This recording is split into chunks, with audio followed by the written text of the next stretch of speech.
significado o lo que tendremos que esperar cuando nos encontramos una dominancia pulmonar es el mismo que lo que habíamos dicho con la simetría de cavidades derechas. Es decir, tendremos que descartar coartación de aorta, podremos encontrarnos situaciones de aumento del retorno venoso a aurícula derecha, tenemos que descartar la anomalía cromosómica y también, evidentemente, otra vez el retraso de crecimiento intrauterino.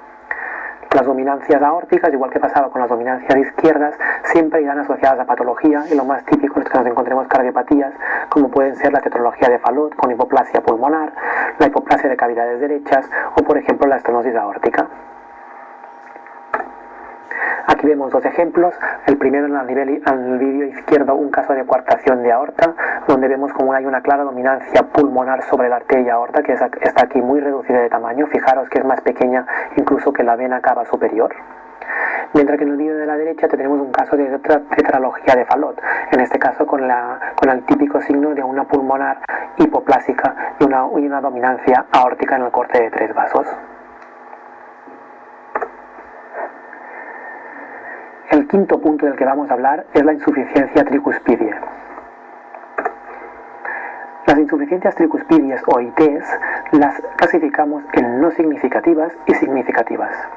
Las insuficiencias no significativas es muy frecuente verlas durante la exploración cardíaca y normalmente son de evolución benigna y no te van asociadas a patología. Consideraremos una insuficiencia tricuspidia significativa cuando sea holosistólica, es decir, ocupe toda la sístole y tenga velocidades elevadas de más de 2 metros por segundo. Cuando encontremos una IT significativa, tendremos que realizar una ecocardiografía detallada para descartar la presencia de cardiopatías estructurales. Primero serán cardiopatías o bien que afecten a la válvula tricúspide o bien también, sobre todo, cardiopatías obstructivas derecha tipo atresia pulmonar. También, delante de una insuficiencia tricuspidia significativa, tendremos que descartar la presencia de restricciones de ductus arterioso por toma de fármacos, como por ejemplo la indometacina o los AINES. Tendremos que descartar también la presencia de insuficiencia cardíaca o hidrops. Y también comentar que en el primer trimestre la insuficiencia tricuspidea, aparte de ser un signo de riesgo de cardiopatía congénita, también está incluida dentro de los marcadores secundarios de trisomía 21 junto con el ductus venoso reverso y la ausencia de hueso nasal. Por lo tanto, cuando encontremos una insuficiencia significativa en primer trimestre, deberemos recorregir el riesgo del cribado o combinado de primer trimestre por el factor correspondiente a la IT.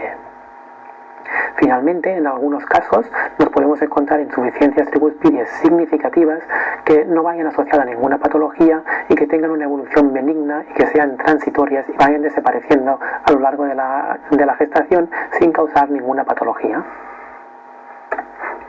Vemos aquí algunos ejemplos de insuficiencias tricuspidias. Fijaos, este es un feto con una displasia tricuspidea, con una gran insuficiencia tricuspidea. Fijaos el jet en rojo como prácticamente choca contra la pared posterior de la aurícula y la dilata de forma importante. Y fijaos qué velocidades tiene de más de 4 metros por segundo. Aquí tenéis una IT en primer trimestre, es un feto en el que vemos el llenado ventricular en rojo cuando ponemos el Doppler color y el jet en azul de la insuficiencia tricuspidia. En este caso, aparte de descartar cardiopatía congénita, tendremos que recorregir el riesgo de primer trimestre por el factor correspondiente a la IT. Aquí veis otro caso, este caso es un caso de un feto con una atresia pulmonar con septo íntegro y vemos como hay una gran insuficiencia tricuspidia. Fijaros el llenado ventricular en azul a nivel de tricúspide y el gran jet que es holosistólico en rojo que dilate también de forma importante la aurícula. Y finalmente otro ejemplo, en este caso es un caso con una insuficiencia bivalvular, tanto tricuspidea como mitral.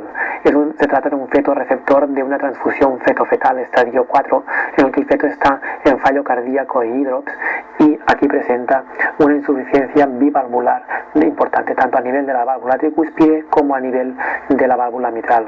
Recordar en este punto también que así como la insuficiencia tricuspidea en ocasiones puede ser benigna, una insuficiencia mitral, igual que pasa con todas las características del hallazgos que podemos encontrar en el ventrículo izquierdo, siempre será asociada a patología. Cuando detectamos una IT aislada no asociada a patología, tendremos que organizar también un seguimiento, ya que el aumento de presión a nivel de la aurícula derecha nos puede causar que exista un riesgo de fallo cardíaco derecho y de hídrops. Por lo tanto, daremos un control cada semana o cada 2 semanas hasta su desaparición. Como hemos dicho anteriormente, la insuficiencia mitral siempre será patológica. Y el último punto del que vamos a hablar es el derrame pericárdico, que se define como una aparición de una colección líquida en el espacio pericárdico, que cuando la midamos mida más de 2 milímetros, que el líquido nos llegue a nivel de las cavidades auriculares y que esté presente este líquido en todos los cortes que podamos realizar.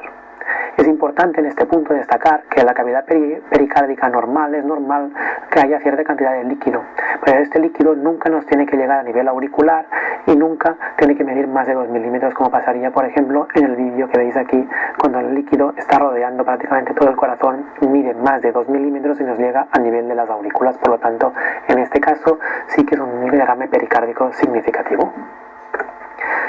Es importante comentar el diagnóstico diferencial entre derrame pericárdico y hidrotórax. En el derrame pericárdico, como veis en el vídeo de la izquierda, el líquido se acumula alrededor del corazón, desplazando los pulmones a la parte posterior del tórax, quedan comprimidos en la parte posterior del tórax. En cambio, en el hidrotórax, el líquido se sitúa a nivel de la cavidad pleural rodeando los pulmones. De esta forma, los pulmones quedan en el centro del corazón, formando esta imagen típica en alas de mariposa alrededor del corazón. Cuando encontramos un derrame pericárdico, tenemos que investigar su etiología y en primer lugar tendremos que realizar una ecocardiografía detallada para descartar la presencia de cardiopatía congénita, descartar arritmias fetales o descartar, por ejemplo, también tumores cardíacos que nos pueden estar causando este derrame pericárdico. También tendremos que descartar que el derrame se englobe dentro de un cuadro más sistémico de hídrops con acumulación de líquido en otras cavidades como pueden ser la cavidad pleural, la cavidad abdominal o la cavidad o el tejido subcutáneo. Finalmente, también deberemos descartar la presencia de CID, que en ocasiones se puede asociar a derrame pericárdico, infecciones fetales. Tenemos que descartar que haya una anemia fetal midiendo la arteria cerebral media. Y tendremos que descartar también la presencia de cromosomopatía, ya que como veis aquí es relativamente frecuente que los fetos con trisomía 21 pueden presentar derrames pericárdicos. Si todo el estudio sale negativo, en ocasiones podemos encontrarnos delante de un derrame pericárdico que sea transitorio, con evolución benigna y con muchas veces con tendencia a la desaparición en el seguimiento durante el embarazo. Vamos a ver algunos ejemplos también de derrame pericárdico. En este caso tenemos un feto con trisomía 21 con un derrame pericárdico, como veis, rodeando prácticamente todo el corazón y desplazando los pulmones a la parte posterior del tórax, como hemos comentado anteriormente. Otro caso de derrame pericárdico en un feto hidrópico, fijaros la gran cardiomegalia que presenta este feto con un corazón que ocupa prácticamente todo el tórax y está rodeado también de líquido. Los pulmones quedan muy comprimidos a la parte posterior del tórax. Aquí tenemos un caso curioso de un feto con un divertículo miocárdico. Si os fijáis aquí en el vídeo, vemos esta prominencia a nivel del ápex que estaba causando este divertículo miocárdico. Y también esta es la causa de esta acumulación de líquido a nivel del pericardio.